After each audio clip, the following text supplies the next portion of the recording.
मैं अनिल कुमार सिंह स्वागत करता हूं आपका अपना चैनल एपी कैरियर 2.3 में। आज मैं बात करने वाला हूं भारतीय रेलवे भर्ती 2023 के बारे में। एक नोटिफिकेशन आया है। इसमें ज़्यादा सीटेड नहीं है, लेकिन इसमें कम पढ़े लिखे भी आवेदन कर सकते हैं। और इसमें एक और खुशी की बात है कि इसमें मिनिमम जिनका उम्र 15 साल है वो भी आवेदन कर सकते हैं। तो ये बहुत ज़्यादा ही सरल वैकेंसी होने वाली है, वो भी बिना परीक्षा दिए हुए सीधा वैकेंसी होगी। इसकी पूरी डिटेल्स में आपको इस पूरे वीडियो में मिलेगा कि बिना परीक्षा दिए हुए सीधे भर्ती कैसे होगी, किस पद पे होगी, ये आपको जान लेना ज़रूरी है। और सैलरी की बात करें तो इसमें सैलरी 15,000 से लेकर 50,000 तक मिलने वाली है। और इसमें क्वालिफ़िकेशन क्या होनी चाहिए, 8-10 पास होनी चाहिए या फिर आपको ग्रेजुएट भी होना चाहिए कि ITI होगा कि क्या होगा, ये सब कुछ आपको डिटेल्स में मिलेगा। पोस्ट की बात करें तो क्या क्या पोस्ट है, यानी किस किस पद पे आपका वेकेशन है, तो कोपा पे है, स्टेनोग्राफर, स्टेनो में है, एक हिंदी टाइपिंग, एक इंग्लिश टाइपिंग, एक पेंटर है, कारपेंटर है, ड्राफ्ट्समैन है, इलेक्ट्रीशियन है, फिटर है, मशीनिस्ट है, सीट मेटल वर्कर है। यानी कि ये जितने भी है थोड़ा सा छोटी लेवल पे है और इसमें आपको पैसा भी बहुत ज़्यादा मिलने वाला है।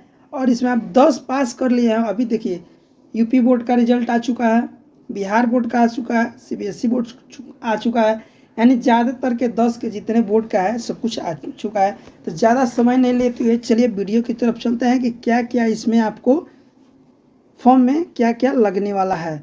ठीक, चलिए इसको हम आपको बताते हैं।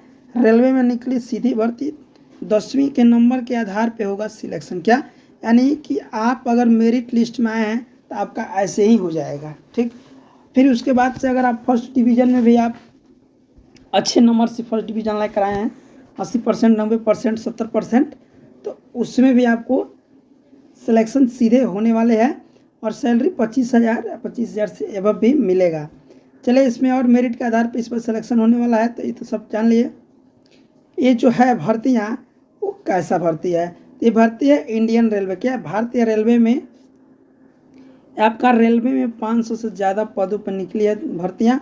और ये जो भर्ती है ये दक्षिण पूर्व मध्य रेलवे, क्या, दक्षिण पूर्व मध्य रेलवे। दक्षिण पूर्व कहने का मतलब कि आपका उड़ीसा वगैरह, आंध्र प्रदेश वगैरह होते हुए, जैसे अगर मान लीजिए ये इंडिया है आपका, ये अगर इंडिया है तो दक्षिण यही नहीं होगा आपका, दक्षिण जोन यही होगा, तो यहीं पे आपका सिलेक्शन होगा दक्षिण पूर्व मध्य रेलवे में। इसमें 500 से ज़्यादा सीट, यानी 548 से भी ज़्यादा सीटेड है। और इसके लिए आपको 24 साल तक की उम्र, यानी कि लास्ट ये आपका अंतिम उम्र दे दिया है कि 24 साल होगा। और मिनिमम की मैं बात स्टार्टिंग में ही बता दिया, उसको भी मैं बताऊँगा। ये आपका उसका ऑफिशियल वेबसाइट है, ये रेलवे जो है उसका ऑफिशियल वेबसाइट है SECR.indianrailways.gov.in पे आप जाकर इस ऑफिशियल वेबसाइट से आप टोटल पढ़ लीजिएगा। लेकिन पढ़ने की ज़रूरत नहीं है, मैं सब कुछ इसमें डिटेल्स आपको बता दूंगा। इसमें आवेदन करने की जो तिथि है, लास्ट तिथि, वो 3 जून तक है, यानी कि आपको 25 दिन तक आपको मिल रहा है। 25 दिन में सोच समझ के अपना डाल दीजिएगा। ठीक, इसके बाद सैलरी का जो मैं बता रहा था, सैलरी आपका 10,000 से 25,000 तक मिलेगी, ज़्यादा भी सैलरी आपको मिलेगी।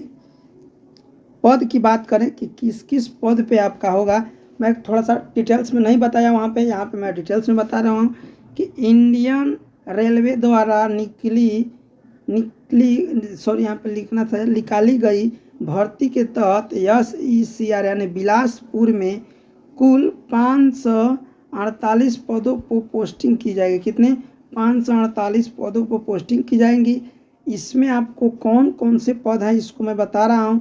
इसमें आपका कारपेंटर, क्या, कारपेंटर, कोपा, ड्राफ्टमैन सिविल से होने चाहिए, इलेक्ट्रीशियन होना चाहिए, फिटर होने चाहिए, मशीनिस्ट होने चाहिए, पेंटर होने चाहिए, पेंट करते हैं, यानी छोटे छोटे लेवल और बड़ा लेवल पे भी है।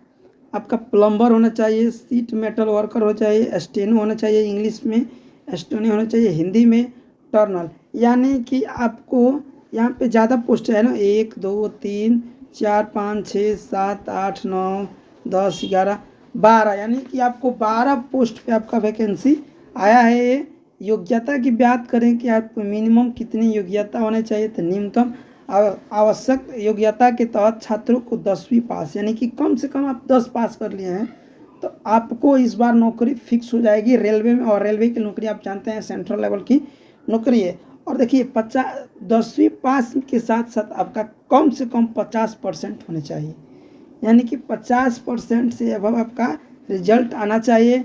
इसके साथ साथ एक और सर्टिफिकेट आपको देनी पड़ेगी।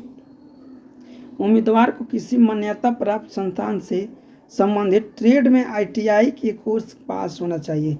ये थोड़ा सा मुश्किल कर दे रहा है 10 के लड़कों को कि आप जिस ट्रेड में जाना चाहते हैं उसका आपका ITI का कोर्स का आपका सर्टिफिकेट लगाना ज़रूरी होगा। तो सर्टिफिकेट आप जाकर कर सकते हैं, ज़्यादा समय नहीं लगेगा, आपको मिल जाएगा इसका सर्टिफिकेट। आवेदन करने के न्यूनतम आयु की बात करें, यानी कि सबसे कम उम्र में आप अगर 15 साल, आपका उम्र अगर 15 साल है तो आप इस फॉर्म को डाल सकते हैं।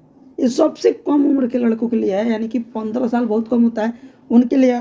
और सबसे हाई की बात करें, यानी कि 24 साल के ऊपर तक के लड़के नहीं डालेंगे।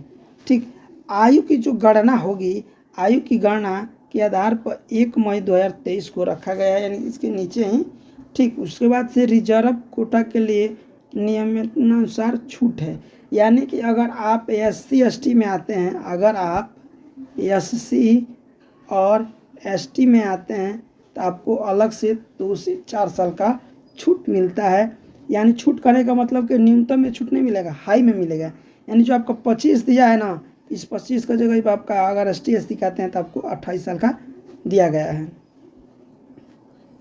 इसके बाद आपका मैट्रिक और ITI दोनों पाठ्यक्रमों में उम्मीदवारों द्वारा प्राप्त प्रतिशत अंकों को औसत लेकर मेरिट सूची किया जाएगा।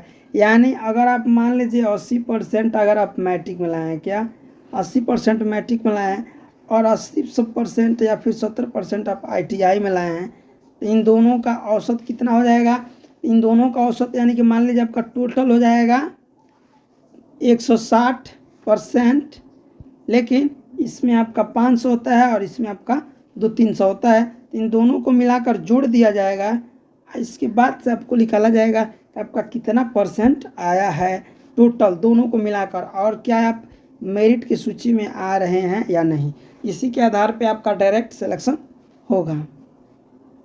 अप्लाई कैसे करना है इसको मैं एक नेक्स्ट वीडियो में आपको पूरा डिटेल्स बताऊंगा कैसे अप्लाई करना है। बस आप वेबसाइट जान लीजिए, किसी वेबसाइट पे आपको फॉर्म को अप्लाई करना होगा। इसके साथ साथ इसके लिए लेटेस्ट, इसके बाद लिंक पर लेटेस्ट इतना लिखा रहेगा रेलवे के साथ, ऑप्शन पे आपको जाना है। यानी कि आपको फॉर्म अगर अप्लाई कर रहे हैं तो सबसे पहले क्या करना होगा, इसका एक ऑफिशियल वेबसाइट जो पीछे था इसको मैं दिखा दे रहा हूँ। इस ऑफिशियल वेबसाइट पे आप क्लिक कीजिएगा। क्लिक करने के बाद यहाँ पे लिखेगा आपका, इसके बाद ये latest recruitment southern railway eastern railway पे आप जाइए। इस पे ऑप्शन पे आपको क्लिक कीजिएगा। क्लिक करने के बाद से अगले पेज पे आपका रजिस्ट्रेशन लिखा हुआ होगा, उसको क्लिक कीजिएगा। यहाँ से अपना नाम पता वगैरह सब कुछ भरिएगा डिटेल्स। उसके बाद एक उसका फ़ोटो कॉपी आप प्रिंट आउट करा लीजिएगा, उसको रख लीजिएगा। और इसी के आधार पर जब एडमिट कार्ड आएगा तो उसी एप्लीकेशन में आपका रजिस्ट्रेशन नंबर से आपका खुलेगा। तो आशा करता हूँ आपको बहुत अच्छी तरीके से समझ में आया होगा। अगर आप चैनल पर नए होंगे तो चैनल को जरूर सब्सक्राइब कर लीजिएगा और बेल आइकन दबाना ना भूलिएगा, ताकि जब मैं कोई नया वीडियो डालूँ तो सबसे पहले आपके पास नोटिफिकेशन जाए। और इसमें अच्छा खासा पद पे वैकेंसी है, तो आप ज़रूर इस पद पे आप ज़रूर फॉर्म को फिलअप कीजिए। और मैं ऐसे ही और सारे बहुत कम पढ़े लिखे हैं उनके लिए भी नौकरी के बारे में बताऊँगा, और हाई पढ़े लिखे हैं उनके लिए भी बताऊँगा। तब तक आप अगर चैनल पर नए हो तो चैनल को सब्सक्राइब कर लीजिए।